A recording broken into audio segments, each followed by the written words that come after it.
Have you ever had a moment where the hairs on your neck stood up? No real reason, no clear evidence, just a feeling that something was off. Maybe it was the way someone looked at you, the way they spoke, or how they made you feel when you were in their presence. And yet you pushed that feeling down because we're taught to be nice, to give people the benefit of the doubt, to assume the best in others. But what if I told you that ignoring that feeling could be the biggest mistake of your life? Evil doesn't always look like what we expect. It doesn't always come in the form of a villain with a sinister laugh. Sometimes evil sits across from us at dinner, texts us goodnight, or even tells us they love us. And if we're not paying attention, we miss the warning signs until it's too late. We are wired for connection. From the moment we take our first breath, we crave the warmth of another human being, someone to hold us, to see us, to know us. Think about a moment in your life when you felt truly safe with someone. Maybe it was sitting on the porch with your grandmother, her hands wrapped around yours as she told you stories from her past. Maybe it was that one friend who answered your call at 2 a.m. when your world was falling apart. Or maybe it was a stranger who simply looked at you with kindness on a day when you felt invisible. That's the power of human connection. It's what makes life rich. It's what makes us feel like we belong. And because connection is so vital, so necessary, we often do whatever it takes to hold on to it. We excuse bad behavior. We overlook red flags. We silence our own pain just to keep a relationship intact. But not all connections are safe. Not all people have good intentions. And that's where it gets tricky. Because when someone we love or trust starts to harm us, not physically, not always, but emotionally, mentally, spiritually, it doesn't happen all at once. If a stranger were to walk up to you on the street and say something cruel, you'd brush it off, right? But if it's someone you've shared memories with, someone you've laughed with, someone who once made you feel special, that's when we start making excuses. They didn't mean it. Maybe I'm overreacting. They've been through a lot. I should be more understanding. But connection, true, healthy, life-giving connection shouldn't cost you your peace. It shouldn't require you to sacrifice your sense of self. It shouldn't leave you drained, confused, or fearful. And yet, when we're faced with someone who is truly harmful, we struggle to walk away. Because deep down, we don't just fear losing them, we fear losing the part of ourselves that was tied to them, the version of us that believed in the good, that wanted to make it work, that held on to hope. But let me tell you something. Real connection does not require you to abandon yourself. And when someone is dangerous, when their presence in your life is dimming your light, making you question your reality or stripping you of your joy, that's not connection. That's control, that's manipulation. That's evil disguised as love. The hardest lesson in life is this: some people are not capable of love. Not the way you understand it, not the way you deserve it. And that's not your fault. But it is your responsibility to protect yourself. Because human connection is precious, it is sacred, and it is meant to lift you up, not tear you down. A friend of mine, let's call her Sarah, once met a man who seemed perfect. He was charming, attentive, and made her feel like the most important person in the world. When they were together, it was like the rest of the world faded away. At first, everything was beautiful. He sent her long, thoughtful messages every morning. He showed up with little surprises, her favorite coffee, a playlist of songs that reminded him of her. He even remembered small details like how she took her tea or the name of her childhood pet. Sarah felt seen, she felt special. But then slowly things started to shift. One night they were out with friends and Sarah laughed at a joke someone else made. just a laugh, a second of joy. But when they got home, his face changed. His voice got colder. I saw how you were looking at him, he said. You're making a fool of me. Sarah was confused. She explained, she reassured, she told him that wasn't what happened. He sighed, looked away, and muttered, I guess I just care more than you do. And in that moment, Sarah felt something deep in her chest, something she couldn't name at the time, not quite fear, but something close, a shift in the air, a warning, but she ignored it because he loved her, didn't he? And isn't that what love looks like? Someone caring so much that they feel things deeply. Over time, the red flags multiplied. He started questioning her choices. He made comments about what she wore, the people she talked to, how much time she spent with her family. You're different when you're with them, he'd say. I just want you to be the best version of yourself. And so she started changing.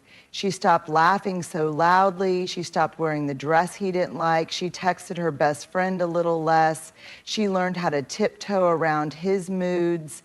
And the worst part, she didn't even realize it was happening until one day she looked in the mirror and saw someone she didn't recognize. A girl who used to be full of light and fire, now small and hesitant. A girl who used to trust herself, now questioning everything. That's when she knew. She left. It wasn't easy. He begged, then he blamed. He called her selfish, dramatic, ungrateful. But for the first time in a long time, she listened to herself instead of him. She walked away, and she never looked back. Why stories matter? Sarah's story isn't unique. Maybe as I was telling it, you thought of someone in your own life, a friend, a sister, a parent, maybe even yourself. The reason storytelling is so powerful is because it helps us recognize truths we might otherwise ignore. It's easy to dismiss red flags when they happen to us, but when we hear them in someone else's story, we suddenly see them more clearly. Stories connect us. They teach us, they remind us that we're not alone, and sometimes the right story at the right time can be the wake-up call that saves someone's life. Let's talk, just you and me. No fancy words, no big speeches, just a real conversation. Because this is important. I want you to picture someone in your life right now. It could be a friend, a partner, a family member, even a coworker, someone you spend a lot of time with, someone who has influence in your world. Now, I want you to be honest with yourself. How do you feel when you're around them? Do you feel safe? Do you feel seen? Do you feel like you can be 100% yourself no matter what? Or do you feel like you're constantly walking on eggshells? Like you have to think twice before you speak because you never know how they'll react. I know this isn't easy to talk about, but let me tell you something. If you feel drained every time you're around a certain person, if you feel like you have to shrink yourself to keep the peace, if you feel like you can't even trust your own thoughts anymore, there's a reason for that. And I know what you might be thinking, but they've been through so much. They have a hard time expressing their emotions. They don't mean to hurt me. Listen, I get it. I've made those excuses too. I've sat across from someone who made me feel small and told myself it wasn't really that bad. I've ignored that little voice in my head that whispered, something isn't right. And if you have too, you're not crazy, you're not weak, you're human. But here's the thing, evil doesn't show up with a warning sign. It doesn't introduce itself with a villainous laugh. It comes in soft, sweet. It wins your trust first. It makes you feel special, like you're the only one who truly understands them. And by the time you start to notice the cracks, you're already invested. You don't want to believe it. You don't want to be wrong about them. So let's make this simple. If someone constantly makes you question your reality, that's a red flag. If they say one thing in public but act completely different behind closed doors, that's a red flag. if they never take responsibility, always make themselves the victim and twist the truth until you don't even know what's real anymore, that's a big flashing neon red flag. And I know it's hard, I know it's messy, but you deserve more than this. Because real love, real friendship, real connection shouldn't make you doubt your own worth. It shouldn't feel like a constant battle just to be heard. So if you've been waiting for permission to trust yourself, to listen to that little voice that's been screaming at you from the inside, this is it. You don't need more proof. You don't need to wait for things to get worse. You don't need to justify your feelings to anyone. You just need to know this. You deserve to be safe. You deserve to be loved. You deserve to be free. And no one, no matter how much history you have with them, has the right to take that away from you. So what are you going to do with that? Because this is hard, really hard. Talking about evil, especially when it comes in the form of someone we love, someone we trust, isn't just uncomfortable, it's painful. And if right now you're feeling a tightness in your chest, a lump in your throat, or a sinking feeling in your stomach, I want you to know that you're not alone. This conversation isn't just about recognizing red flags. It's about facing the truth. And the truth, it hurts, because maybe this is someone you've shared memories with, someone who made you laugh, who held you in their arms, who wiped your tears when you were at your lowest. Maybe this is someone you believed in, someone you fought for, someone you thought would never betray you. Maybe, despite everything, you still love them. And that's okay. But love isn't supposed to break you. It's not supposed to make you doubt yourself, silence yourself, or shrink yourself to fit into someone else's comfort zone. I know what it's like to sit in the dark, replaying every conversation, every moment, trying to find the place where it all went wrong. I know what it's like to question yourself, to wonder if maybe, just maybe, you were the problem all along. But let me tell you something. If someone truly loves you, they will not leave you feeling broken. They will not manipulate you. They will not control you. They will not twist your words or make you feel crazy for feeling what you feel. And yet, when we're caught in an unhealthy relationship, whether it's with a partner, a friend, or even a family member, we hold on. Not because we don't see the red flags, but because leaving means grieving. It means grieving the version of them we thought they were. It means grieving the future we imagined with them. It means grieving the parts of ourselves that we lost along the way. And grief, it's heavy. But do you know what's heavier? Staying. Staying in a relationship that drains you, confuses you, makes you feel like a shell of who you used to be. Staying when every instinct in your body is telling you to run. Staying because you're afraid of what life looks like without them, even when you know deep down that life with them is slowly destroying you. So I'm not here to tell you to just walk away. I know it's not that simple. But I am here to remind you that you deserve peace. You deserve to be in relationships that feel safe, that feel secure, that feel like home, not a battlefield. And the most heartbreaking part of all of this, the person who is hurting you, controlling you, manipulating you, they know what they're doing. They see your kindness. They see your empathy. They see your deep desire to believe in the good in people. And they are using it against you. That is not love. That is not connection. That is not something you are required to endure just because you care. So if no one has told you this yet, let me be the first.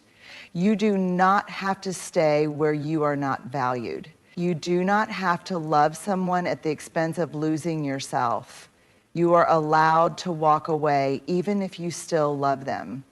Because the right people, the safe people, the ones who truly love you, they will never make you feel like you have to choose between them and your own happiness. And if someone is making you choose, choose yourself every time because you are worth saving. If this conversation has brought up emotions, fear, sadness, anger, even guilt, I want you to sit with that for a second. Breathe, let yourself feel it. Because facing the truth about someone toxic in your life is painful. It shakes the foundation of everything you thought you knew about love, about trust, about human connection. And it's okay if you don't have all the answers right now. But here's what I want you to hear, louder than anything else. There is hope. I know it doesn't always feel that way. When you're in the middle of something toxic, it can feel like there's no way out. It can feel like you're too deep, too entangled, too tired to even imagine what life could look like without them. Maybe they've made you feel like you can't survive without them. Maybe they've convinced you that you're not strong enough, not smart enough, not worthy enough to build a life on your own. Let me tell you something. That is a lie. You are strong enough. You are capable enough. You are deserving of peace, of happiness, of a life where you don't have to constantly justify your feelings or beg for the bare minimum. And I know walking away isn't just about leaving a person. It's about stepping into the unknown. It's about rebuilding your life piece by piece, and that is terrifying. But do you know what's even scarier? Staying in a relationship that drains you, staying in a friendship that poisons you, staying in a connection that makes you question your own worth. Hope isn't about pretending everything is okay. It's about knowing that even when everything feels broken, there is still a way forward. So if you've been waiting for a sign, for a moment, for something to remind you that you are not stuck, this is it. Here's what hope looks like. It looks like waking up one morning and realizing you don't have to explain yourself to someone who refuses to listen. It looks like taking small steps toward freedom, whether that's setting a boundary, having a hard conversation, or finally deciding to walk away. It looks like rediscovering who you are outside of the person who tried to control you.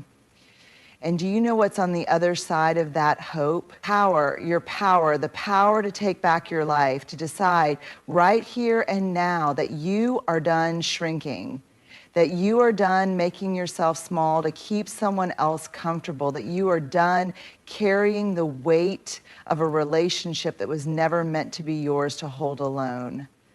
I won't lie to you, this isn't easy.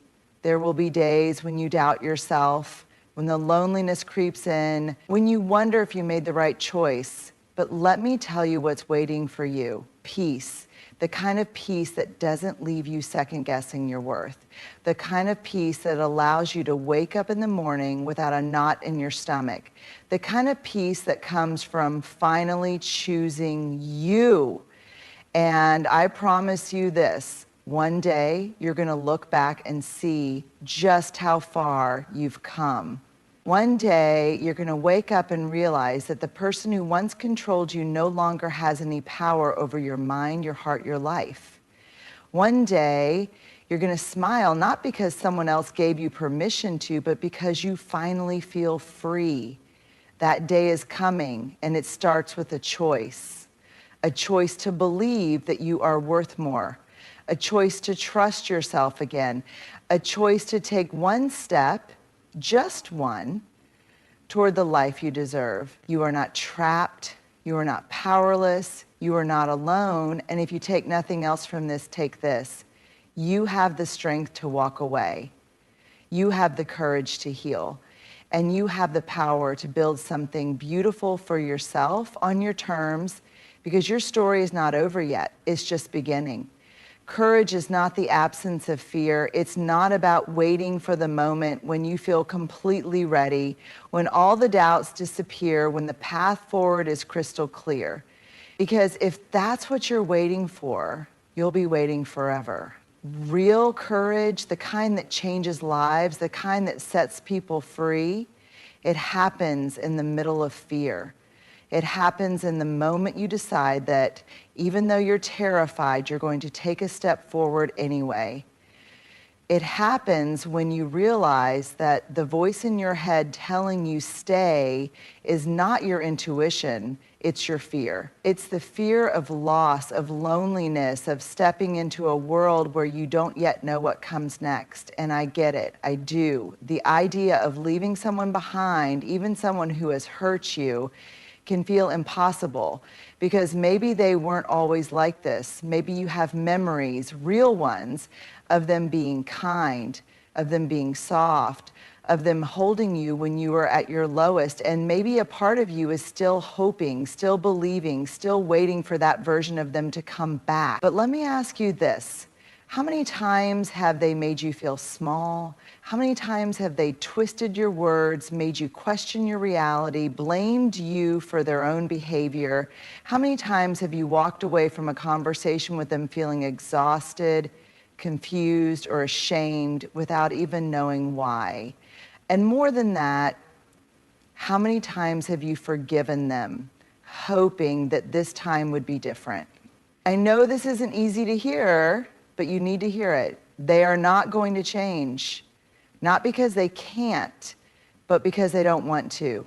If they wanted to, they already would have. And that means the choice, the hard, terrifying, life-changing choice is in your hands.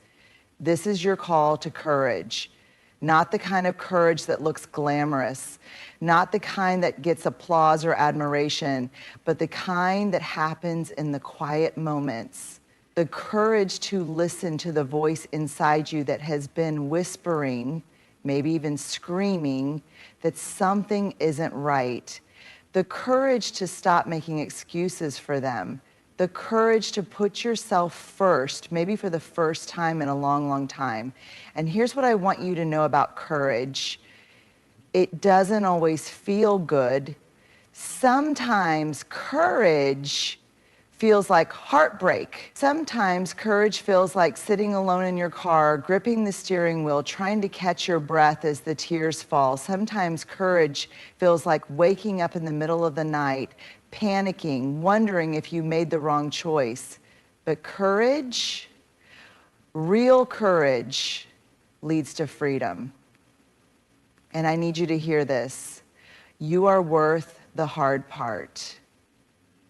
You are worth the messy middle, the painful goodbyes, the nights that feel unbearable. Because on the other side of that, that's where healing happens. That's where you remember who you are. That's where you wake up one morning and for the first time in forever, you feel light. No more walking on eggshells. No more doubting yourself. No more feeling like you have to earn someone's love just to be enough, because you are enough right now as you are without them. And if you're thinking, but I don't feel strong enough to do this, let me tell you something.